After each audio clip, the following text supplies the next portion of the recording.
Naku po, matindi po itong pahayag ni Attorney Mike Operario tungkol po dito sa tila pagpihit po papunta dun sa kampo ni BBM. Ito pong si Mayor Isko Moreno at saka si Senator Fanfilo Lacson.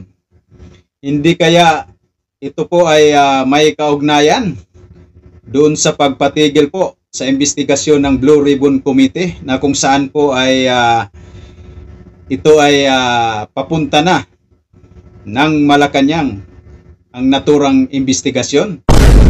Magulo daw talaga ang mundo ng politika at marami ang tila nagtataka o nagugulat bakit daw itong sina Ping Lacson at saka itong si Isko Moreno ay tila baga kampi or kumakampi na sa kasalukuyang administrasyon. Ang tanong dyan ay dapat nyo nga bang ikagulat ito? Totoo bang pumihit sila o dati na silang nandyan? Yan po ay ang pag-usapan natin sa araw na ito. Ito po muli si Attorney Mike Operario. Noon pong April 17, 2022, mga 2 linggo o 3 linggo na lang bago ang halalan ng pagkapangulo ng 2022, mayroong isang kakaibang nangyari sa mundo ng politika ng Pilipinas. Ito ay biglang nagpatawag ng isang press conference itong si Isko Moreno, kasama si Ping Lacson, si Tito Soto at ilan pang mga kandidato ng pagka-presidente. Although binanggit nila si Manny Pacquiao, hindi naman dumalo doon sa press conference na yon na isinagawa nila Isko Moreno, si Manny Pacquiao, at hindi rin siya lumabas sa ano pa mang mga sumunod na press release nitong grupo na ito. Bakit kakaiba itong nangyari nito sa politika? Kung matatandaan ninyo, nung panahon na ito ay nangunguna pa rin noon si Bongbong Marcos sa survey, mga ilang linggo na lamang bago maghalalan. Subalit ang kampo ni Leni Robredo ay pumipick up sa survey at umaabot na siya ng nasa mga 15 up to 16% noon ng botante na di umano ay tila boboto sa kanya. Subalit medyo malayo pa rin ang pagitan nila ni Bongbong Marcos. Pero kung pagsasamahin noon ang mga boto ni Isko Moreno na nag-slid down from, I think the highest he got was around 12%. At tapos ng mga panahon na ito, noong April 17, nasa mga 9% na lang siya bumababa yung kayang rating. Ganon din si Manny Pacquiao. Started with a double digit nang nag-umpisa yung kampanya. Nung panahon na ito, nasa mga 8% na lang siya. And then you have Ping Lacson, who has about 4 to 5%. And the rest, kagaya nila Norberto Gonzales, is barely 1%, and the other candidates. Kung pagsasamahin ito mga boto ng mga ilang kandidato na ito, ay definitely ma-overtake nila si Bongbong Marcos. So ang objective noon ng kampo ni Leni Robredo was to convince the other candidates to support her. That would be the logical thing kasi siya yung number 2. At syempre yung kampo naman ni Bongbong Marcos, ito rin yung ina-anticipate. Kaya kung ang masusunod ay ang kampo ni Bongbong Marcos, mas gusto niya na patuloy na lumaban itong mga ibang mga kandidato, manatiling multi-candidate ang labanan instead na dalawa lang. The more the candidates, the better it is for Bongbong Marcos. Kasi sa panahon na ito na pumipick up si Leni Robredo, kung mayroong mag-withdraw na kandidato at susuporta kay Leni Robredo, magkikreate ito ng bandwagon effect. At ito yung ayaw ng mga kandidato paparating sa dulo ng halalan. And then biglang-bigla na lang ay naglabas nga ng press conference itong sina Isko Moreno. At dito sa press conference ito, ang kakaiba dito ay tila tinitira na nila si Leni Robredo. As a matter of fact, si Isko Moreno even called for Leni Robredo to withdraw from the race. At kakaiba ito kasi usually ang tinitira ninyo sa eleksyon ay yung nangunguna, hindi yung pangalawa. Ngayon ka lang nakakita ng presidential election dito na pinagtutuunan ng pansin ng ibang mga kandidato ay yung pangalawang kandidato, yung number 2 doon sa survey. Bakit ganito yung nangyari?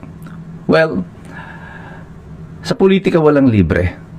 At yung pag-endorso nila ng paglaban kay Leni Robredo ay endorso ng kandidatura ni Bongbong Marcos.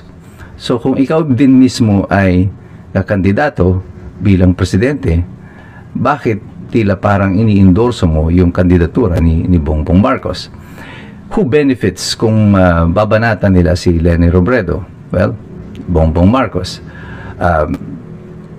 Sino magbe-benefit if they stay on the race kahit na alam nilang matatalo na sila? No? Bongbong Marcos. Well, if pwede naman nilang inendorso na lang si Bongbong Marcos para mas okay sa lahat. Pero parang masama ang larawan nito para sa kanila kung sila ay magwi-withdraw at i-endorso nila si Bongbong Marcos. And Bongbong Marcos doesn't need it. All Bongbong Marcos needed is that they stay on the race to keep the people divided. Hatiin ang mga boto at hindi ito sumama kay Leni Robredo. Nung nakita ko po itong nangyari na to, ako po noon ay bahagi ng Aksyon Demokratiko.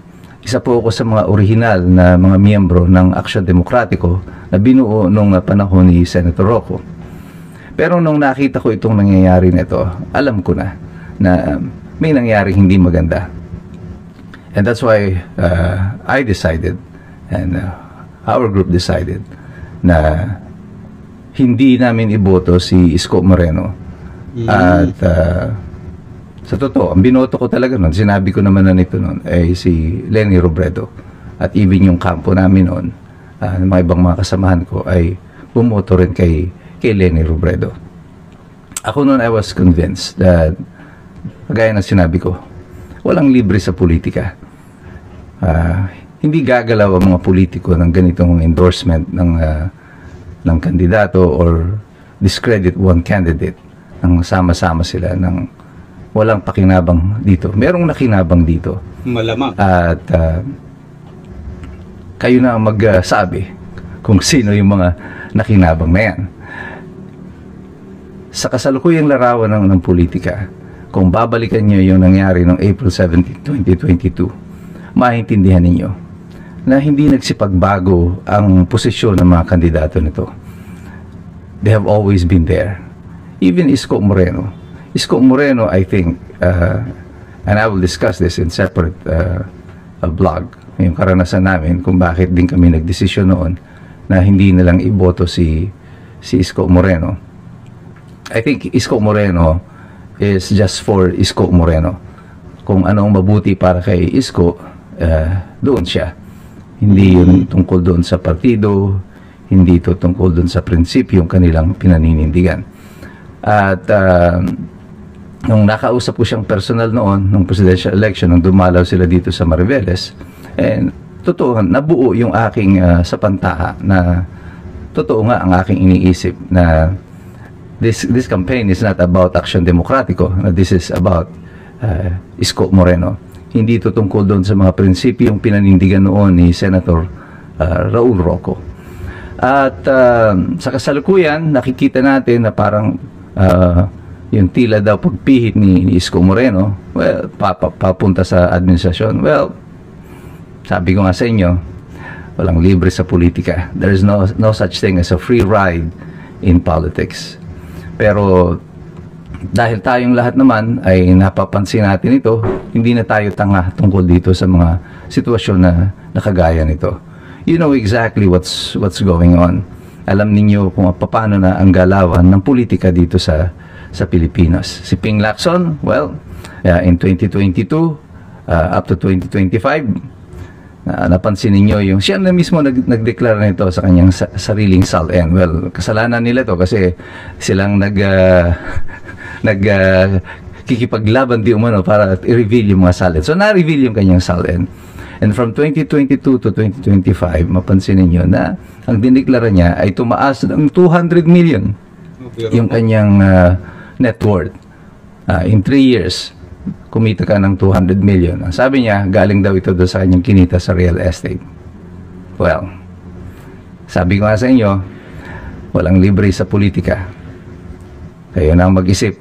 Gamitin ninyo ang inyong mga utak. At sa inyong pag-iisip na yan, patuloy na mag-aral. Sapagkat mahirap makialam ang taong walang alam. God bless you, God bless us all. Mabuhay ang Republika ng Pilipinas.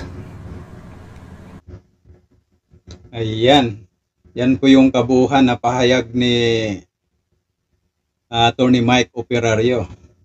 Kaya pala, itong nakarang eleksyon, nung pagkapanalo na ni Mayor Isko Moreno, binanatan niya ng husto itong si Joel Chua. At magtaka ka na lang nung mga ilang mga buwan na siguro yun, nagiging ano na sila, nagiging nagkaayos na, kumbaga. At napapansin natin, maraming nakakapansin na tila parang ito'y pumipihit na nga papunta dun sa kampo ni BBM. At mas lalo na itong si Senator Panfilo Lacson. At yung ginagawang investigasyon na papunta na sana doon sa pinakamataas na tutumbukin sa investigasyon ng flood control ay tinigil. Kaya magdududa ka talaga. At isa pa ito, yun nga yung sinabi ni Attorney Mike Operario na ang kanyang salin ay tumaas ng halos 200 million. Ayan, maraming salamat po guys, at magkomento po kayo dyan kung ano pong masasabi nyo dito po sa pahayag ni Attorney Mike Operario. Maraming salamat, God bless po sa ating lahat. Bye-bye, ingat.